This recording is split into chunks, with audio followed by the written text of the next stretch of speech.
parler des prestataires de santé à domicile et des distributeurs de matériel médical. Comment est-ce qu'ils influencent la prise en charge de manière positive les patients et le quotidien des aidants, évidemment. Pour en discuter, on reçoit Vincent Clergeon. Vous êtes directeur et responsable handicap à Chapuis paramédical. Je vous laisse la parole 20 minutes et puis je reviendrai vers vous tout à l'heure. Merci. Très bien. Merci. Bonjour à tous. L'idée aujourd'hui, c'est de vous faire une présentation assez rapide alors de notre entreprise très brièvement, mais surtout de notre métier et de ce qu'on fait, ce qu'on peut apporter et quelles sont nos petites spécificités. Donc oui, pour nous présenter brièvement, Chapuis paramédical, du coup, c'est un magasin sur Saint-Chamond. On a une petite spécificité, c'est de travailler sur un rayon de 15 km. Donc 95% de nos clients sont 15 km autour du lieu du magasin. Aujourd'hui, on a plus de 10 000 références produits. On en parlera, c'est vraiment important pour influencer, comme on disait, la thématique de cette intervention, positivement le quotidien du patient et de leurs aidants. Notre métier se regroupe autour de 4 spécificités: l'orthopédie, tout ce qui est attelle, orthèse, chaussures, bas de compression, la partie handicap qui est rattachée souvent à la partie mobilité, les fauteuils roulants notamment, tout ce qui est maintien à domicile, lit médicalisé, aménagement du domicile, prise en charge des petites problématiques du quotidien, et la maintenance. C'est-à-dire qu'un dispositif médical, c'est comme un véhicule, on le passe en maintenance, on l'entretient, et on essaye de le garder dans le meilleur état le plus longtemps possible pour qu'il apporte toute son efficacité. Nos valeurs, très rapidement, la proximité, on essaye d'être vraiment très proche de nos patients, tant par l'approche qu'on a, mais aussi par l'approche géographique. La qualité, on cherche vraiment des produits de qualité et majoritairement français ou européens. Et enfin, le service. Notre métier, on le conçoit beaucoup plus comme un métier de service qu'un métier, on va dire, de commerçant pur. On est vraiment là au quotidien pour répondre à toutes les demandes rattachées aux besoins de la personne et à la prise en charge de leurs difficultés, de leur handicap ou de leur perte de mobilité. Du coup, l'idée, c'est de savoir qui sommes-nous vraiment et qu'est-ce qu'on peut apporter à ces personnes-là. Donc, les prestataires de services et distributeurs de matériel, on fournit principalement des dispositifs médicaux pour le domicile, mais aussi pour les structures. Et on va permettre aux personnes de leur apporter des aides du quotidien, du matériel, des aides techniques au domicile ou sur les lieux un lieu de travail ou les lieux de prise en charge spécialisés. Les prestataires, aujourd'hui, c'est 20 000 personnes en France qui travaillent sur ces métiers-là. Et on prend à peu près en charge plus de 2 millions de patients à l'année. Donc ça fait quand même une prise en charge relativement importante. Et on va dire les objectifs pour notre métier, c'est de renforcer la proximité, la qualité de la prestation, les bonnes pratiques et de devenir un véritable acteur de santé et d'être reconnu à ce titre-là. Grosso modo, de quel point on part? On part d'un principe simple, c'est qu'on a un patient et son entourage. Souvent, on est en contact avec un patient et son entourage qui va exprimer un besoin ou qui ne va pas pouvoir l'exprimer ou pas l'exprimer totalement. Et avec ce besoin, on a une pathologie, souvent une perte d'autonomie qui va imposer des adaptations et une réflexion conjointe entre le patient, nous et parfois d'autres acteurs pour donner le maximum de possibilités avec les problématiques du moment. La maladie, la perte de mobilité, on n'y pourra rien de notre côté, mais comment on va pouvoir faire pour avoir 100% de mobilité par rapport à nos capacités actuelles? Face à ça, on va avoir souvent un budget qui va conditionner le projet, une envie. Vous avez des gens qui ont envie d'être très mobiles, d'autres personnes qui n'ont pas beaucoup d'envie de mobilité. Et à la fin, on va arriver sur un produit, un dispositif conçu pour la personne. À côté, je vous ai mis une petite campagne qu'on avait fait. Nos produits ne valent rien sans nos conseils. C'est vraiment comme ça qu'on perçoit notre métier. Le produit, on s'en fiche un peu. La marque, on s'en fiche un peu. Il y a plein de produits de bonne qualité. Il y a plein de dispositifs qui existent. L'objectif, c'est de dire quel dispositif va aller au patient final et à ses aidants. Du coup, une fois qu'on a ça, on a 2 possibilités de voir notre métier. La première possibilité que je vous ai mise, c'est de standardiser. On achète un produit, on le met à disposition en masse à beaucoup de personnes. On fait du volume. Je suis très transparent là-dessus. Plus on achète en quantité, mieux on a de remise, mieux on va gagner notre vie. Ça peut être une première vision.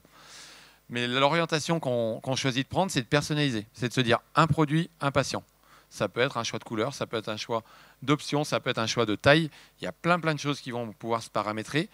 Mais là, on va faire de la différenciation et on va répondre à un cahier des charges. L'idée de notre métier, nous, comme on le conçoit, c'est de se dire on prend une personne, on comprend ses besoins, on va voir son domicile, on va voir son lieu de travail, on va voir le lieu de vacances s'il y a besoin, pour faire un produit qui va aller dans tous ces moments de la vie. Hop.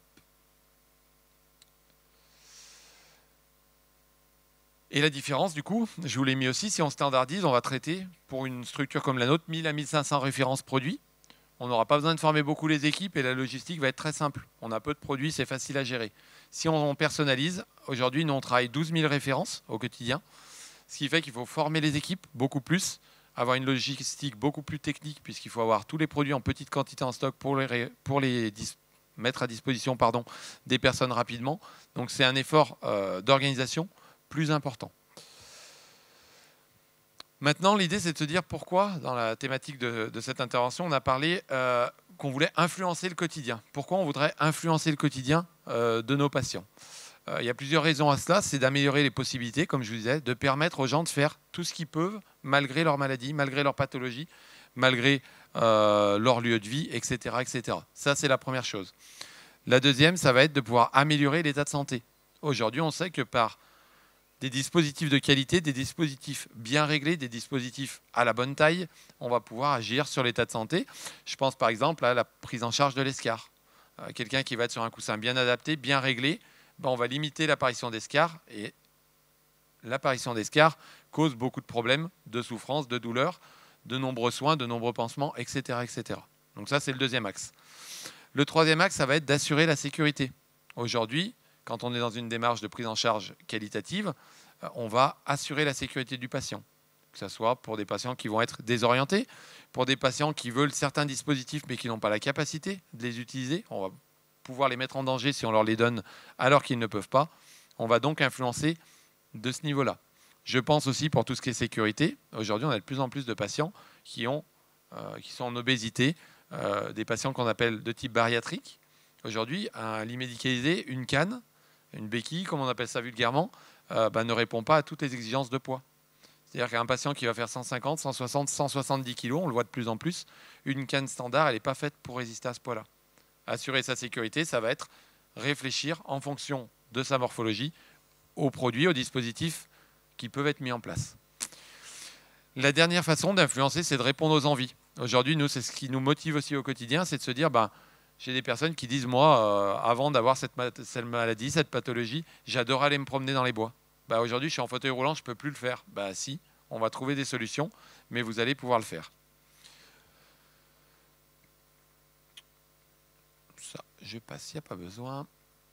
Je vous ai pris plusieurs exemples. Par exemple, comment on va influencer le quotidien d'une personne qui veut retrouver de la mobilité ou accroître sa mobilité. La mobilité, donc ça va être la volonté du patient à se déplacer et de pouvoir, par exemple, il nous dit, moi, je vais emmener mon fauteuil roulant avec moi, mais je veux être autonome en même temps. Quel est le besoin du patient, du coup? Un fauteuil roulant adapté, qu'il peut conduire, mais dans lequel il soit bien installé, bien confortable, et qu'il ait possibilité de le démonter, parce que sa volonté, c'est de l'emmener en voiture. Ça, c'est ce que le patient nous demande. L'aidant, qui va aider ce patient-là, ça peut être un proche, une auxiliaire de vie, etc. Lui, il veut quelque chose de démontable, parce qu'il ne va pas porter le fauteuil d'une pièce.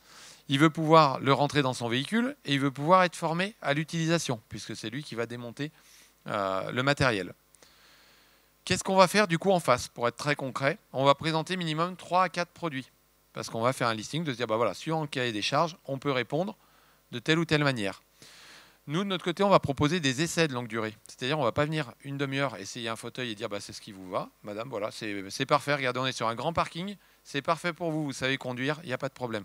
Non, l'idée, c'est de dire, on essaye. On voit que vous êtes en sécurité. On vous le laisse une semaine. Allez voir chez vos enfants. Allez sur vos lieux de travail. Vous aimez bien aller au parc à côté de chez vous. Allez-y. Regardez ce qui bloque ou ce qui ne bloque pas. Et enfin, on va accompagner dans toutes les démarches administratives qui sont souvent complexes, longues et que les gens connaissent peu. Donc on va accompagner sur la prise en charge du dispositif, la réalisation de l'ordonnance, sur parfois la prise en charge financière, sur l'accompagnement pour les aides pour les personnes. Ce postulat-là, il nous amène à ça, différentes possibilités. Vous voyez en haut à gauche, on a un moteur qui va se mettre sur le fauteuil manuel que la personne a déjà, qu'on va pouvoir démonter. Ensuite, on va pouvoir lui proposer un fauteuil roulant démontable, fauteuil roulant électrique complet mais démontable. La troisième partie, ça va être juste une petite roue, une aide à la propulsion, quelque chose qui va aider la personne à se déplacer. On va pouvoir avoir un fauteuil roulant pliant, non démontable, ou alors une cinquième roue, comme un guidon un petit peu motorisé. Je vous l'ai fait très brièvement, mais vous voyez très rapidement qu'en fait, on présente 5 produits totalement différents, qui vont se charger de manière différente dans le véhicule, qui vont répondre à différents besoins. Une fois qu'on aura fait ces dispositifs-là, eh ben, on va influencer le quotidien du patient, parce qu'il va avoir quelque chose qui répond clairement à ses besoins, à ses capacités. Son aidant dit, ben moi, je ne peux pas porter plus de 5 kg, j'ai des problèmes de dos. L'aide à la propulsion va faire 5 kg, on va pouvoir donner de la mobilité en fonction de la contrainte de l'aidant. Une petite anecdote qu'on a vécue cette semaine, j'ai pensé à la rajouter en dernière minute. On a une école qui nous a contactés parce qu'ils ne pouvaient pas emmener une petite fille qui est en fauteuil roulant lors d'un voyage scolaire parce qu'ils vont faire une balade dans un bois. Avec ce dispositif, c'est juste une roue toute simple qu'on vient clipper à l'avant du fauteuil. On surélève les petites roues du fauteuil et le fauteuil devient tout terrain. On a prêté ça à une petite, ils sont partis en classe sur 3 jours. Et c'est une petite, au lieu de rester chez elle pendant que tous les enfants de l'école allaient faire une sortie en Haute-Loire, a pu y aller. C'est un dispositif assez simple, mais voilà comment on va pouvoir influencer le quotidien avec des choses parfois très simples. Mais aujourd'hui, c'est un dispositif qui se vend très très peu en France et pourtant qui apporte satisfaction sur beaucoup de points. L'idée, c'est de se dire, en gros, nous, quand on livre un dispositif, 90% du travail est fait avant la livraison. C'est-à-dire quand on commande, on a déjà fait, dans l'idée, 90% du travail. Si on prend la problématique des transferts, beaucoup de personnes à domicile ont un problème pour passer leurs parents, leurs fils, leur mari, d'un fauteuil au lit, du lit au fauteuil. C'est une vraie problématique. Aujourd'hui, le patient, il va vouloir pouvoir faire ses transferts en toute sécurité. Quels sont ses besoins ? Avoir un dispositif adapté à ses capacités, ce qu'il peut faire, ce qui peut aider un petit peu, ce qui ne peut ne pas aider du tout, et surtout ne pas faire mal. Les transferts, c'est une source d'accidents à domicile, en structure, et on peut faire mal au patient. Faire mal, ça ne veut pas dire le faire tomber, ça peut être abîmer l'état cutané qui va découler sur une plaie, etc., etc. Pour les aidants, le transfert est beaucoup plus important. On veut un dispositif fiable, où on n'est pas une utilisation complexe, mais surtout, il ne faut pas que l'aidant se fasse mal. C'est souvent ça, l'idée. De notre côté, qu'est-ce qu'on va proposer ? On ne va pas proposer un seul dispositif. On va avoir un parc de location avec de nombreux modèles assez variés.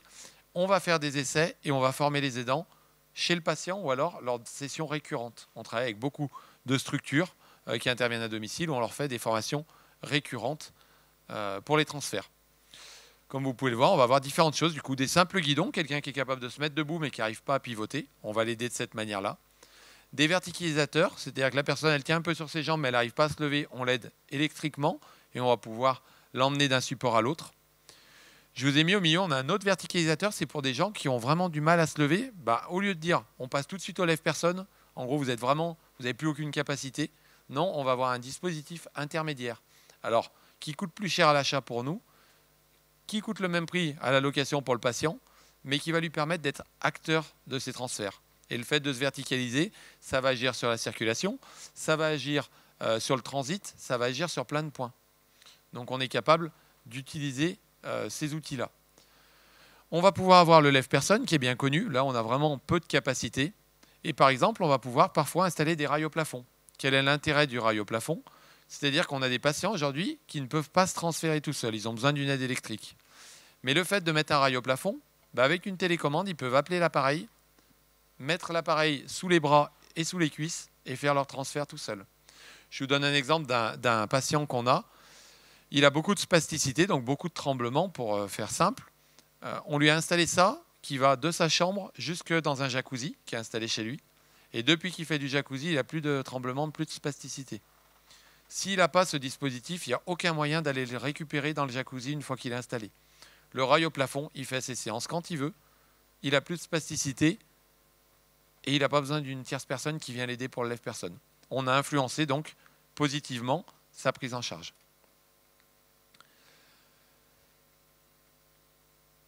Sur la prise en charge de l'escar, très rapidement, même problématique, le patient il ne veut pas souffrir d'escar, il est assis longtemps au fauteuil dans la journée, on le connaît tous, sur des personnes âgées, mais ça peut être aussi sur des enfants, ça peut être aussi sur des personnes actives mais en fauteuil toute la journée. Donc on ne veut pas souffrir, on ne veut pas aggraver la plaie, et on veut avoir du confort. Ça, c'est le besoin du patient. L'aidant, il veut pouvoir faire le transfert facilement malgré le fait qu'on soit sur un coussin de prévention. Et on veut avoir les outils nécessaires. De notre côté, en tant que prestataire de santé et distributeur de matériel, on a du coup des dispositifs techniques qu'on va pouvoir présenter. On va former les aidants. On va s'assurer que l'usage est bon au quotidien et repasser parfois plusieurs fois vérifier cet usage. Et on va ouvrir l'idée sur d'autres outils. Typiquement, quelqu'un qui vient, mon papa, ma maman a des rougeurs, a des escarres. Première chose, il faut mettre un coussin. Ben non, il ne faut pas mettre qu'un coussin. Il faut réfléchir au coussin de prévention ou alors un coussin curatif, au matelas, au type de matelas, sur quoi on dort, quel drap on va utiliser. Sur l'incontinence, ben oui, si on est incontinent, qu'on n'a pas les bonnes protections, on reste dans l'humidité, on crée des rougeurs, on crée de la macération, on va accroître le risque d'escarre.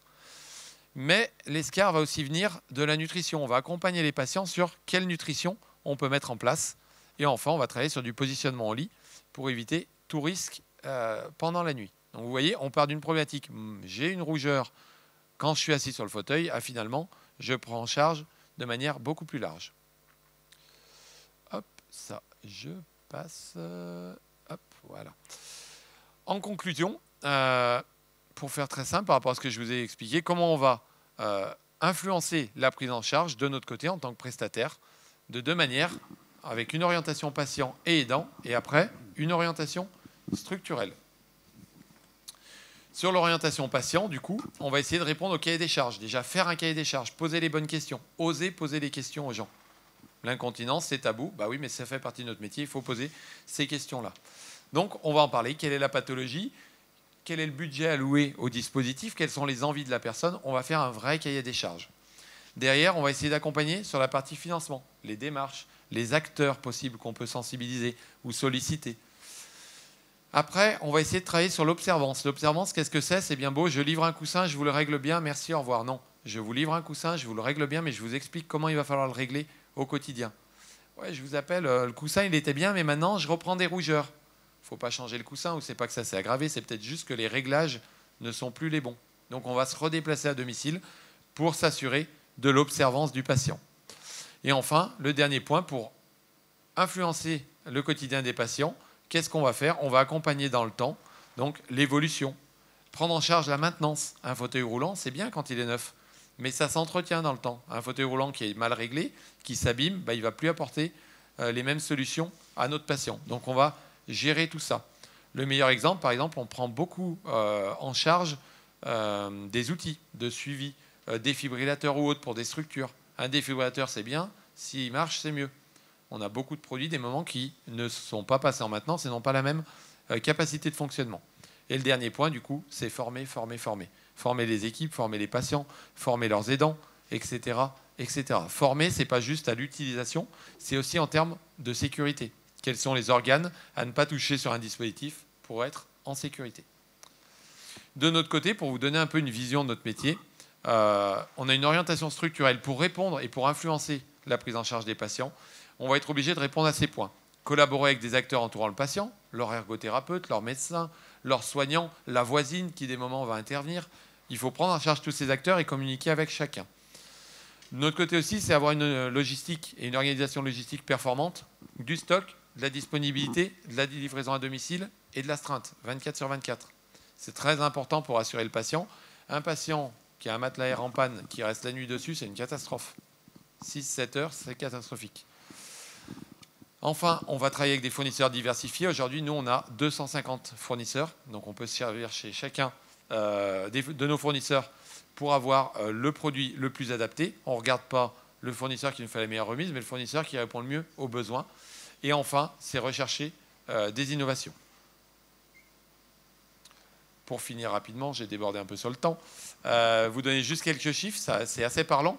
12 000 références, comme je vous disais, une astreinte 24/24, 250 fournisseurs, à peu près 1600 articles loués pour les personnes.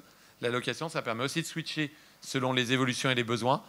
8500 rendez-vous à domicile. Et pour vous donner un ordre d'idée, on agit, je vous l'ai dit, sur 15 km aux alentours pour une majorité de nos clients. Et pour autant, on fait 135 000 km par an. Donc vous voyez que c'est vraiment notre métier pour influencer, et je finirai là-dessus, le quotidien des patients et des aidants. C'est du service, de la disponibilité et de la livraison à domicile. Le but, c'est vraiment, j'ai un besoin, j'appelle et j'ai une réponse en face.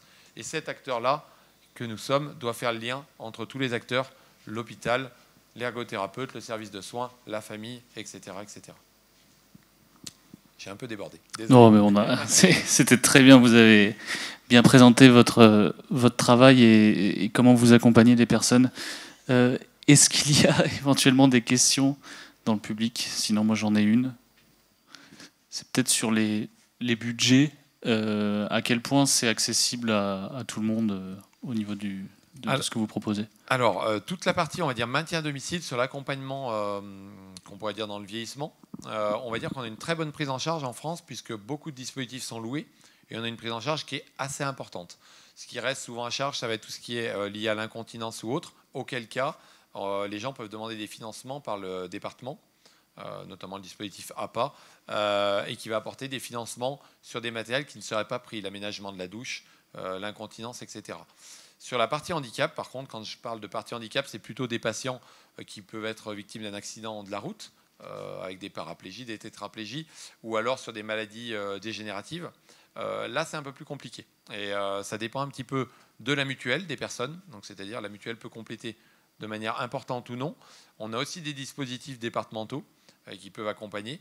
Mais il est vrai que parfois, le plus frustrant dans notre métier, c'est que parfois, on a la solution et en face, on n'a pas le budget. Donc voilà, il faut trouver cet équilibre-là. Après, comme je dis souvent, et j'en parle souvent avec mes équipes, le budget, c'est une chose, c'est certain. Mais avant de parler de budget, il faut qu'on parle de besoins.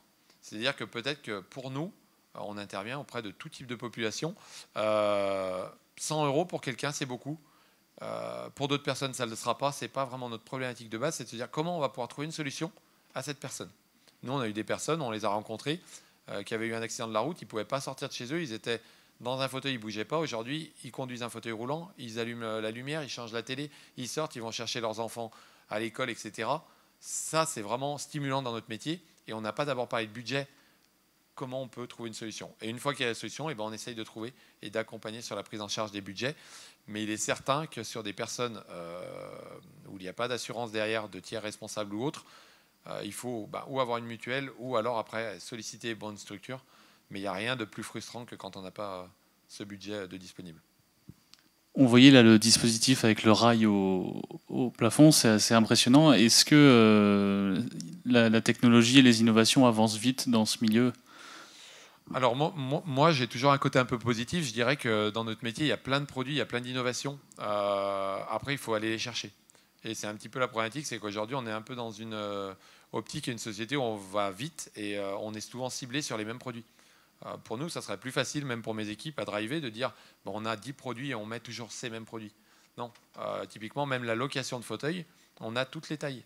Ce qui veut dire qu'avant de partir en intervention, il faut qu'ils aient la taille, le poids du patient, et essayer d'aménager au mieux la chose.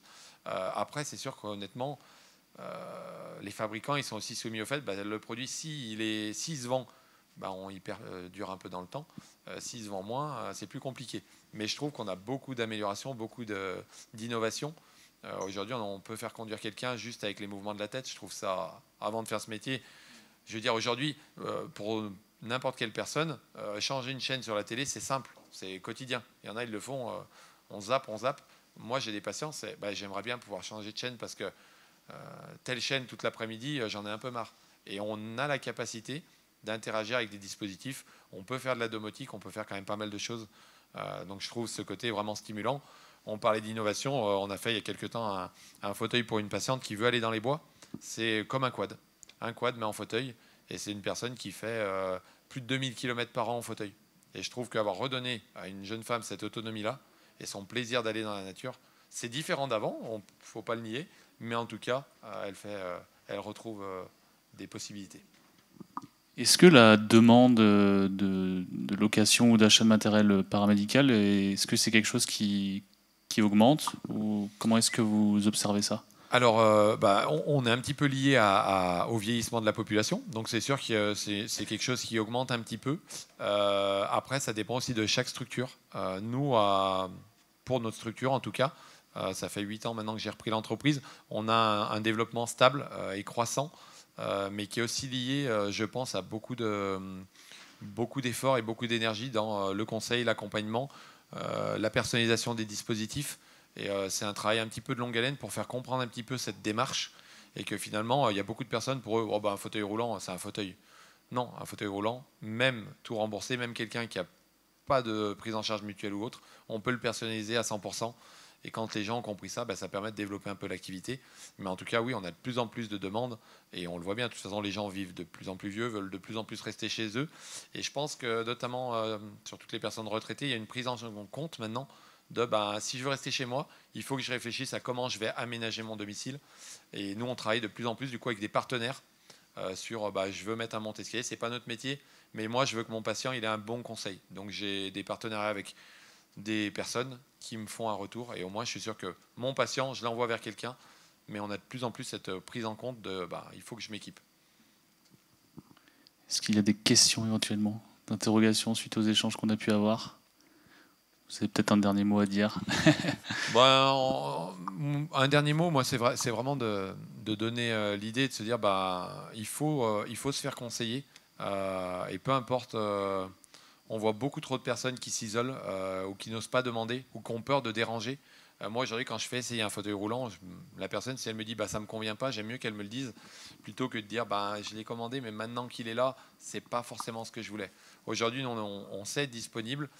C'est un métier vraiment de service, c'est un métier qui est passionnant.